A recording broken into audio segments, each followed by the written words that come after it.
Donc voilà, on est toujours à Vierzon, le 4 février 2024, et on reçoit Hervé Seligman qui va se présenter lui-même et qui va nous expliquer un petit peu quel est son travail, et puis surtout sa dernière publication. Voilà. Alors, bon, oui, je m'appelle Hervé Seligman, je suis un chercheur en biologie, donc remarquez bien, je ne suis pas médecin, souvent les gens confondent.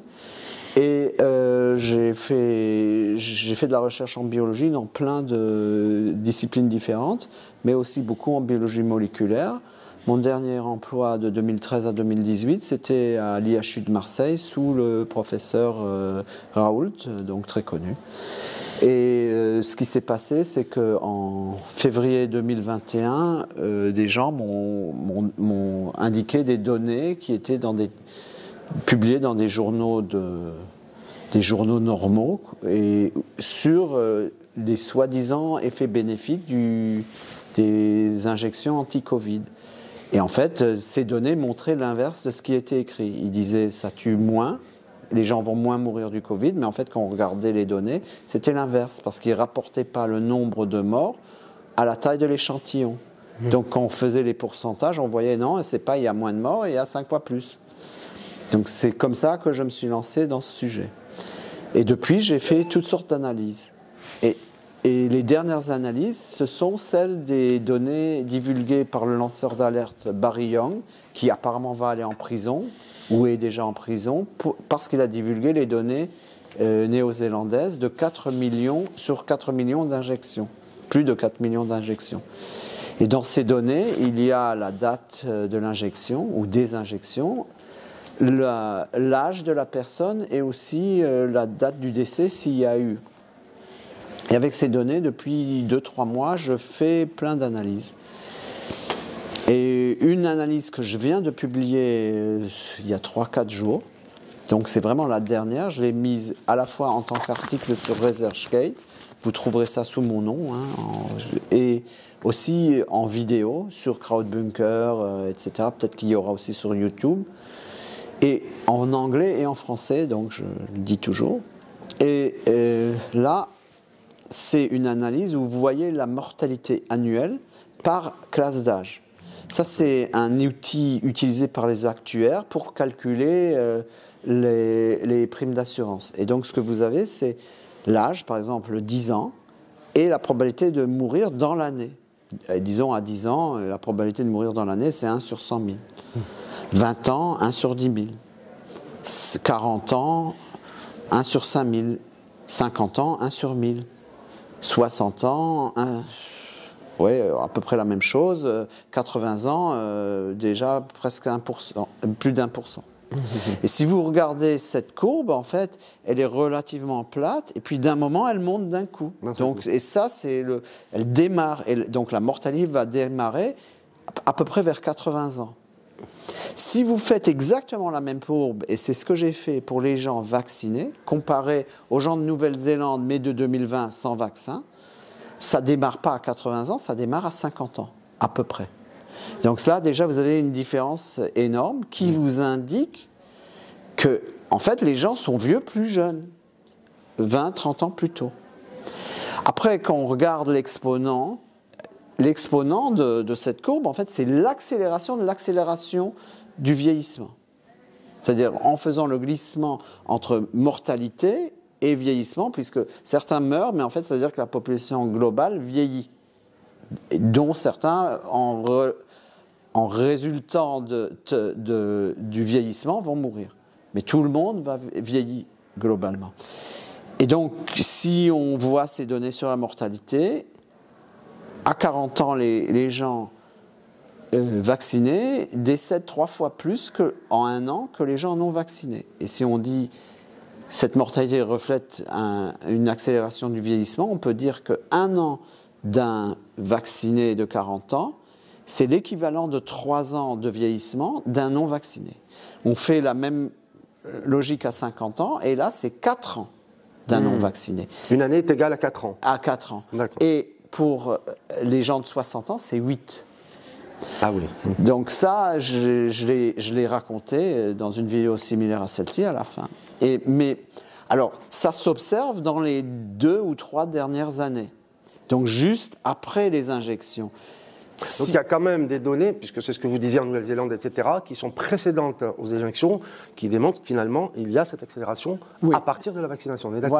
Voilà. Maintenant, ce qui est important, ces données sur ces 2-3 dernières années, donc je vois cette accélération pour cette période, ça ne veut pas dire que pour les mêmes personnes, celles qui ont survécu, ce qui est quand même la majorité, dans 2 ans, ce sera encore comme ça. Il se peut qu'il va y avoir un retour à la normale ou pas. Donc ça, c'est la question, ou même pire, que ça s'empire avec le temps, on n'en sait rien. En supposant que les gens ne continuent pas à se faire injecter, évidemment. Mais là, j'ai horreur de donner des signes positifs, optimistes, et j'en donne rarement. Mais un truc qu'on voit, par exemple, on n'entend plus tellement de gens qui n'étaient pas vaccinés, mais qui avaient des séquelles à cause de leur conjoint ou de leur environnement de gens vaccinés. On en entendait en 2021, en 2022, et en 2023, ça s'est estompé. Donc depuis 6 mois, j'ai plus jamais entendu ça. Donc il y a une indication que quand même une partie des effets sont partis. La partie des effets qui sont transmissibles aux autres non vaccinés, on est d'accord. Mais comme ces effets transmissibles reflètent, disons, la concentration de production de quelque chose, donc même les injectés, ils probablement en ont moins, en tout cas certaines choses.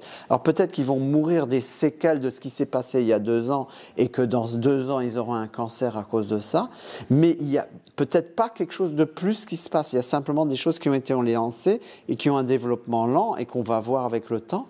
Mais on n'a pas l'impression de voir trop de trucs nouveaux. Alors moi, en tout cas, j'ai regardé les données en Angleterre, officielles. On voit plus de morts. Une surmortalité importante pour eux, surtout c'est le gouvernement officiel qui le dit. Et on a entendu parler aussi d'une augmentation redoutable des turbocancers aux États-Unis. Donc ça, c'est parce qu'aux États-Unis, ils en parlent. Et que ça va plutôt dans le sens de l'augmentation que de la réduction. À ça, je suis d'accord. Et j'ai vu aussi des données anglaises sur l'augmentation des cancers, de différentes formes de cancers. Et je les ai vues, j'ai vu à peu près exactement ça. Mais, comme je dis, les cancers, c'est-à-dire un cancer peut avoir été lancé en 2021 et ressortir qu'en 2023 ou 2024. Par contre, il se peut que... Mais ça, c'est des choses qui ont commencé au moment de l'injection, mais peut-être pas... Donc, et une indication de ça, dans les données de Nouvelle-Zélande, j'avais analysé les délais entre 2 injections successives. Oui, c'est important. Par exemple, et j'avais, disons, regardé les gens après la 2e injection, ceux qui sont décédés, ceux qui ne sont pas décédés. Et en moyenne, les décédés ont des délais plus courts. Donc les 2 injections étaient trop rapprochées. D'accord. Donc en fait, si j'ai bien compris, pour synthétiser, lors de la 2e injection, on a un délai plus court du décès. Non.